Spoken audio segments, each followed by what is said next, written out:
I think is an indication that something just as significant, and maybe even more so, is happening.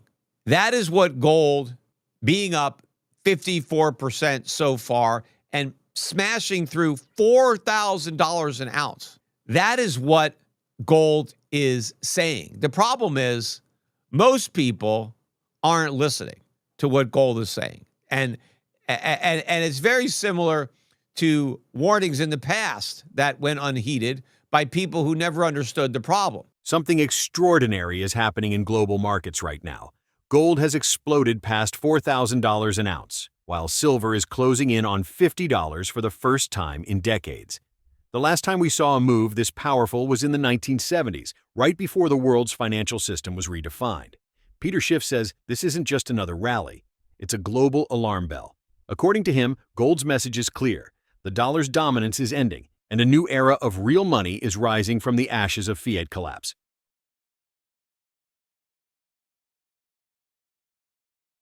It's hard to say whether or not we're going to have a pullback from here. I mean, certainly the market is due for a pullback. I mean, we've come a long way. In fact, year to date, the price of gold is up 54%. I mean, that is a huge move. First of all, the year's not even over yet. We still have most of the fourth quarter left. But the last time gold was up this much in a calendar year was the 1970s. Now, that was a very significant time period. And by the way, silver rose today by an even greater percentage. It actually traded above $49.50 at the high. As of this morning, or right now, it's back below $49. I think it's trading around $48.80. But the intraday high, it got above $49.50. So very, very close to $50, which is that key level for silver. But if you have to go back to the 1970s to find a year where gold was this good, and of course, it's not like gold had a bad year last year. Gold had a great year last year. It's just having an even better year this year. And of course, a 54% move from where gold was, dollar-wise, is a much bigger move. Think about the value of that move, because you're talking about a metal that's already, mid-2000s and moving up to 4,000. That's a big dollar value of the rise in what all the gold is worth. But if you've got to go back to the 1970s to find something like this, that probably means that what is happening now is likely as significant as what happened then.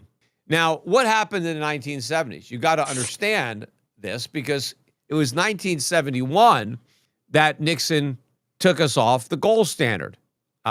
It was supposed to be a temporary move, but it's now been better than 50 years, and we didn't go back on it.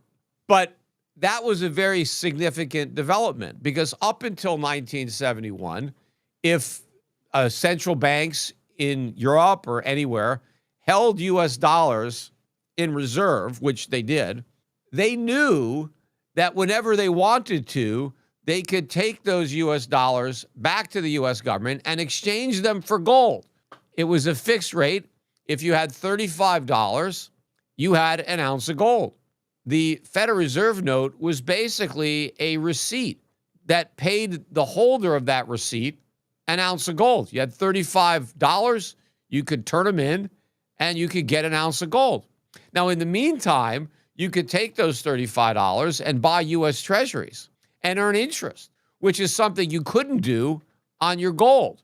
But by allowing the Federal Reserve or the U.S. government to hold your gold, which is basically what the world was doing, right? We were the custodian of the gold, right? So Germany or Italy or France or the UK, they hired the U.S. government to hold custody of their gold.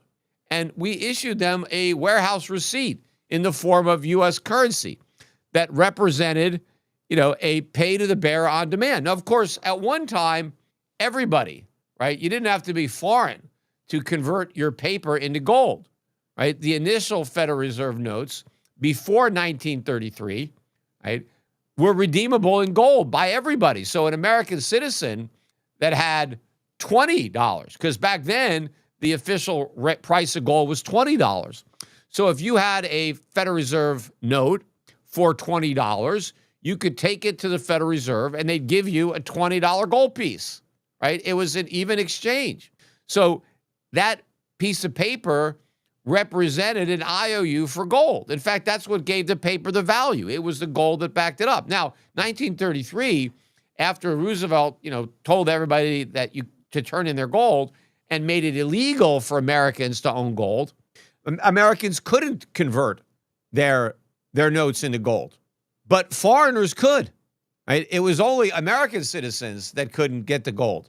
But if you were a foreign holder, you could still get gold. Now, Roosevelt devalued, so now you needed $35 to get an ounce of gold, not $20. But if you were outside the United States, if you were a foreign central bank and you held U.S. dollars, you were still able to redeem them. In fact, the pieces of paper weren't dollars. The gold was the dollar. The dollar was defined as a weight of gold. The Federal Reserve note, which was the piece of paper, is an IOU for dollars. The dollars were gold. Now, they were also silver. And in fact, while it was illegal for Americans to own gold, it wasn't illegal to own silver. And so they had silver certificates. The Federal Reserve issued currency backed by silver, and you were able to get silver up until we took the silver away in 1963, 1964, and then we took all the silver out of our coins. But you were able to get silver because you could take a dollar bill and get 4 quarters, and those 4 quarters were silver, right? So you were able to exchange your paper dollars for silver just by going to a bank and getting change, right? And you can get real money. You can get real dollars. You can get silver dollars, right? The Federal Reserve note was an IOU. In fact, if you read what it says on the Federal Reserve note, it doesn't say it's $1 or $5 or $10. It says pay to the bearer on demand, $10. The $10 is a weight of gold or silver. And so it's an IOU. So, but up until 1971, these foreign central banks who were holding U.S. dollars were really holding gold. They were just storing it in the U.S. in Fort Knox. They were storing their gold. And we gave them this IOU. But what they were able to do with that IOU was purchase U.S. treasuries. So now they can earn interest on their gold because their gold was, they still owned the gold. Peter Schiff believes the surge in gold and silver isn't about speculation or market excitement. It's a direct reaction to monetary chaos. Inflation is raging beneath official numbers, national debts have spiraled beyond control, and the Federal Reserve is cornered. Schiff says this historic rally reflects the world's growing realization that paper wealth is dying and confidence in central banks is evaporating. He compares this moment to 1971, when President Nixon closed the gold window and defaulted on America's promise to redeem dollars for gold. That single act ended the last link between the U.S. dollar and real money, triggering an inflationary firestorm that destroyed purchasing power worldwide.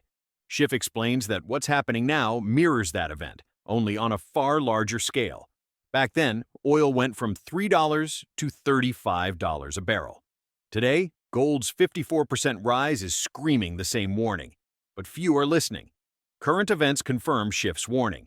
The Federal Reserve is trapped between inflation and insolvency, unable to raise rates without detonating the $35 trillion debt, yet unable to stop printing without collapsing the economy. Central banks are buying gold at record levels, led by China, Russia, and even Saudi Arabia, after witnessing Washington weaponize the dollar through sanctions. Schiff says these countries understand that holding U.S. treasuries is a liability, and real power now lies in tangible assets that can't be frozen or inflated away. He warns investors that this shift marks the early phase of a global monetary realignment. The dollar's credibility is fracturing, the petrodollar system is fading, and nations are quietly preparing for trade backed by hard assets, not promises. Gold above $4,000 and silver near $50 aren't just numbers. They're signals that the world is exiting the dollar standard. Schiff's message to gold and silver investors is blunt. This is the beginning of the real move. Those who understand it early will protect their wealth. Those who don't, he says, will be left holding paper that no longer buys much of anything. For Schiff, this isn't the top.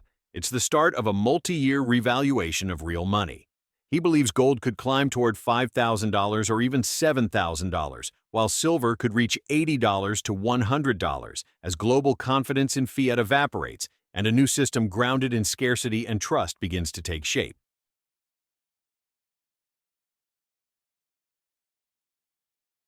Dollars, you held a currency backed by gold. After 1971, if you held dollars, you had a currency backed by nothing. Now, clearly, a currency backed by nothing is not as valuable as a currency backed by something, especially when that something is gold. So the world marked down the dollar because we changed the rules. We told everybody that you're not going to get your gold. We basically defaulted. When they talk about how, the U.S. government has never defaulted, when they talk about the debt ceiling, we've never defaulted on our treasuries. We defaulted on Federal Reserve notes. The reason that a Federal Reserve note is called a note is because it is a promise to pay, right? What does the Federal Reserve promise to pay? If you own one of their notes, what are they promising to pay you? Well, initially, they promised to pay you gold, right? They promised to pay you real money, lawful dollars. That's what the promise was.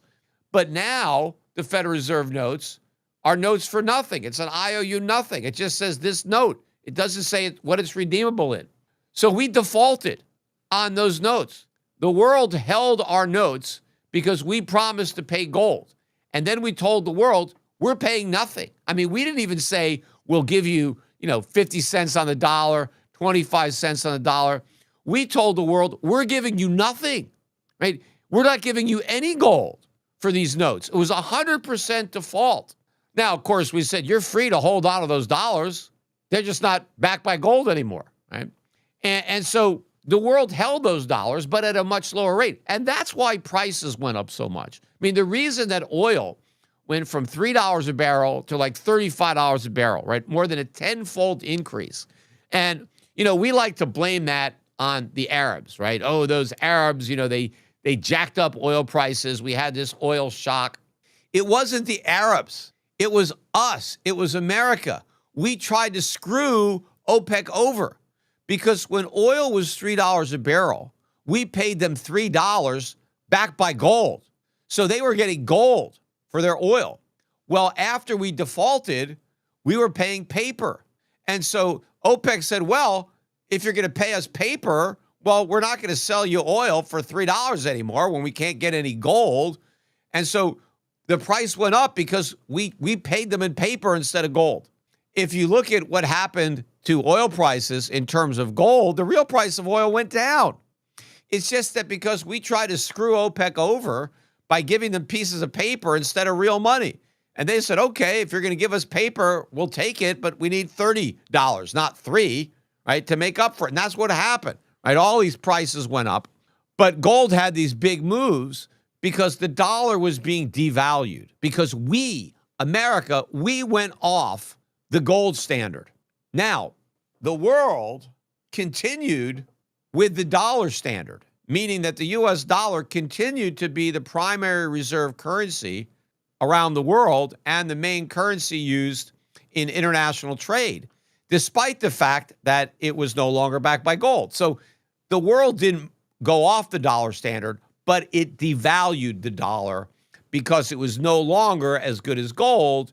It was something less. And that was a major shock, right? That's why we had the stagflation of the 1970s. We had a major resetting of the cost of living. The result of that, women in the 1980s and 90s who never had to work had to go into the workforce because their husbands could no longer support them because they were no longer earning dollars that were backed by gold. Their salaries were now just paper, and it lost a lot of value, and so the cost of living went up, and so one paycheck could no longer support the family, and so you had a second breadwinner that came into the labor force so they could pay the rent and put food on the table and keep the lights going. But it was a big decline in our standard of living. uh, as a result of what we did. But what's happening now, I think, is an indication that something just as significant and maybe even more so is happening. That is what gold being up 54% so far and smashing through $4,000 an ounce. That is what gold is saying. The problem is most people aren't listening to what gold is saying. And it's very similar to warnings in the past that went unheeded by people who never understood the problem. Stop selling Americans products to earn dollars, right? Go off the dollar standard. Gold is going to replace the dollar as the world reserve. And then, of course, German companies, they don't need dollars anymore. Nobody needs dollars anymore. I mean, the only reason you would need dollars is to buy U.S. products. But we have a massive trade deficit. Our trade deficit is over $1 trillion a year. So the world has plenty of dollars if all they want to do is buy what we produce, because they've got a huge excess of dollars from that. And so those trade deficits can go away. But when the trade deficits go away, that means the products go away. That means Americans can't consume because the products are not going to be available. And the reason they're not going to be available is going to be because they're too expensive. And they're going to be too expensive because the dollar is going to collapse. And that is what gold is telling you. And it's interesting because I'm watching now the financial media discussing gold. I mean, really, for the first time. And I guess 4,000 is such a big number that, they kind of had to talk about it. Now, they'll probably stop talking about it in a few days, right? Because, it'll be old news. Maybe they'll talk about it again when it hits 5,000. I don't know. But it became a topic of conversation. But none of the people talking about it really understood the significance of what this means. I mean, everybody is diminishing gold's significance. It's just, okay, gold is up. But they don't get it. It's like, back in 2007, when the subprime market collapsed, I knew exactly what that meant. I knew that a bigger financial crisis was coming because I'd been warning about it for years, and I said that it would start in subprime. I knew that was the weakest link in the chain, but I knew the whole chain was going to fall apart, right? But when we initially saw the blow up of subprime, Wall Street and the Fed's reaction was, it's contained, right? That was Bernanke. Subprime is contained. And I used to go on these shows, CNBC and Bloomberg or Fox, and I would point out, what just happened, and people would shrug it off and say, well, so what? Nothing has happened. The stock market is going up. The economy is fine. And so, the subprime, it's no big deal. Yes, there's some, losses there, but it's not going to impact the overall economy. Everything is fine. The financial system is fine. And I kept saying, no, it's not. Just wait. This is the tip of a huge iceberg. And of course, I was right, because we had the rest of the crisis the following year in 2008. And I think that what gold is, basically warning, what this move portends is a crisis. Just like the subprime collapse was a harbinger of a financial crisis, gold soaring the way it is a harbinger of a dollar crisis, of a sovereign debt crisis. Peter Schiff's warning is loud and unmistakable. This isn't a rally, it's a revelation.